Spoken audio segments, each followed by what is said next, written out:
Hello guys, welcome back to our channel. Episode ആരംഭിക്കുമ്പോൾ കാണിക്കുന്നത് സച്ചിയും അർച്ചനയുമാണ്. മരണപ്പെട്ട കുടുംബങ്ങളുടെ ഓരോരോ വീടുകളിലായി പോയിരിക്കുകയാണ് സച്ചിയും അർച്ചനയും.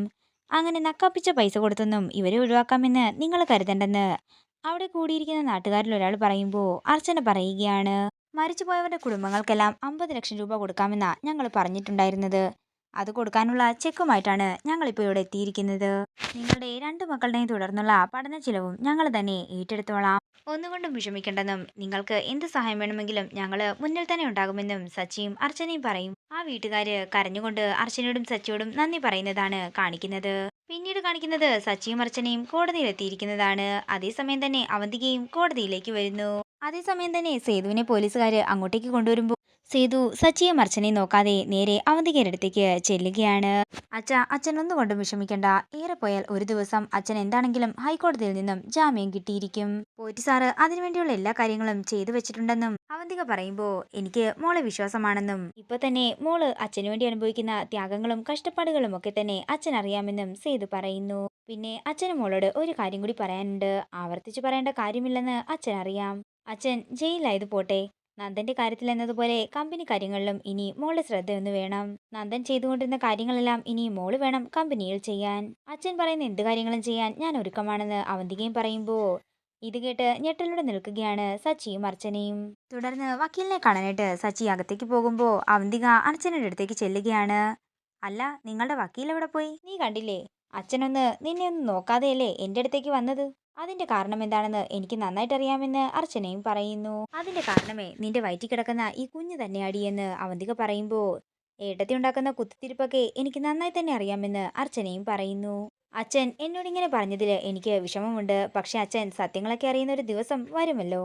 പിന്നെ അച്ഛൻ മറ്റൊരു കാര്യം കൂടി പറഞ്ഞിരുന്നു, നന്ദേടന്റെ കാര്യങ്ങൾ പോലെ ഇനി ഓഫീസിലെ കാര്യങ്ങളും ഞാൻ തന്നെ നോക്കണമെന്ന്. എന്നോട് എതിർത്തവരെല്ലാം അതിന്റെ ഫലം അനുഭവിച്ചിട്ട് തന്നെയുണ്ട്. ഇപ്പോ നന്ദേടൻ കിടക്കുന്ന കിടപ്പ് നീ കണ്ടില്ലേ എന്ന് അവന്തിക ചോദിക്കുമ്പോൾ ഇത് കേട്ട് ഞെട്ടലോടെ അവന്തികയെ നോക്കുകയാണ് അർച്ചന. ഇനി അച്ഛൻ ജാമ്യത്തിൽ ഇറങ്ങുന്നത് നീ കാത്തിരുന്നോ. അങ്ങനെ ജാമ്യത്തിൽ ഇറങ്ങി വന്നതിന് ശേഷം ആദ്യം പടിയിറങ്ങാൻ പോകുന്നത് നീ തന്നെ ആയിരിക്കും. അത്രയും പറഞ്ഞുകൊണ്ട് ചിരിച്ചുകൊണ്ട് അവന്തിക അവിടെ നിന്ന് പോവുകയാണ്. പിന്നീട് കാണിക്കുന്നത് സച്ചിയും വക്കീലിനെയുമാണ്.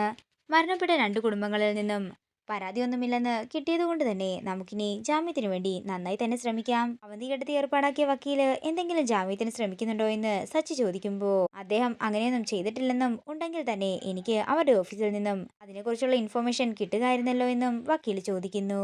പിന്നെ എല്ലാം നമ്മൾ വിചാരിച്ചതുപോലെയാണ് നടക്കുന്നതെങ്കിൽ ഇന്നൊരു ദിവസം കൂടി മാത്രം സേതു സാറിന് ലോക്കപ്പിൽ കിടന്നാൽ മതിയാകും. നാളെ എന്താണെങ്കിലും സാറിന് ജാമ്യം കിട്ടുമെന്നും വക്കീൽ പറയുന്നു. പിന്നീട് കാണിക്കുന്നത് സച്ചി നെല്ലിശ്ശേരിയിലെത്തിയിരിക്കുന്നതാണ്.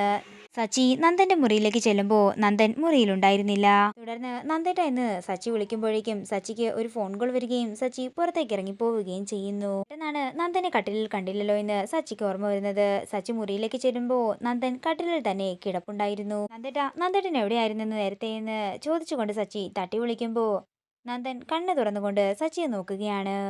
ശരിക്കും എനിക്ക് തോന്നിയതാണോ അതോ നന്ദേട്ടൻ കട്ടിലില്ലായിരുന്നോ എന്ന് സച്ചിക്ക് സംശയം തോന്നുന്നു. തുടർന്ന് സച്ചി മുറിയുടെ പുറത്തേക്ക് പോവുകയാണ്. അതിനുശേഷം സച്ചി നേരെ അർച്ചനയുടെ അടുത്തേക്ക് ചെല്ലുന്നു. എന്താ സച്ചിയേട്ടാ, എന്തു പറ്റി? നന്ദേട്ടനെ കാണാൻ പോയിട്ട് കേട്ടത്തി സച്ചിയേട്ടൻ എന്തെങ്കിലും പറഞ്ഞോ എന്ന് അർച്ചന ചോദിക്കുന്നു. ഞാൻ ചെന്നപ്പോ നന്ദേട്ടൻ മുറിയിലില്ലായിരുന്നു. എഴുന്നേൽക്കാൻ വയ്യാതെ കിടക്കുന്ന നന്ദേട്ടൻ പിന്നെ ബെഡിൽ നിന്നും എങ്ങോട്ടേക്ക് പോകാനാണെന്ന് അർച്ചന ചോദിക്കുന്നു. അത് തന്നെയാ എന്റെയും സംശയം. ഞാൻ ആ മുറിയിലേക്ക് ചെന്നപ്പോ ഒരു കാഴ്ച കണ്ടു.